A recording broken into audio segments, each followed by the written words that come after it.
Noon pa na ichika ni Annabel Rama na nanonood si The Voice USA Season 26 Grand Winner si Fronio Vasquez ng Incognito. Ang action drama serye na pinagbibidahan ni na Richard Gutierrez at Daniel Padilla noong nag-guest daw kasi si Sofronio sa concert ni Ogie Alcacid at nakatsikahan siya ni Tita Annabel Rama. Ay kunento niya na isang Incognito sa favorite kapamilya shows niya.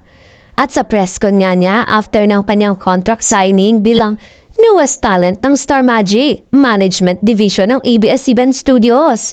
Naikwentuhan ni Sofronio na gusto niyang mag-guest sa Incognito. At dahil every 2 weeks naman ay may guest stars sa Incognito.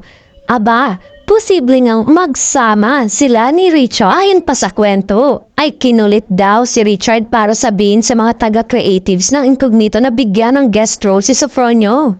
Pero baka hindi agad-agad kasi nang after umano ng contract signing ni Sofronio. Sabi niya, pupunta siya sa Amerika dahil may mga gagawin siya doon. Bongga naman, bukod sa exclusive contract na ito sa ABS-CBN ay maaari rin siyang maging regular na mapapanood sa Asap Natin to. Ama Island kasi ay opisyal ng pumirma ng kontrata bilang kapamilyang singer. Masayang-masaya naman ito na maging bahagi ng ABS-CBN kung saan siya umano talaga nagsimula.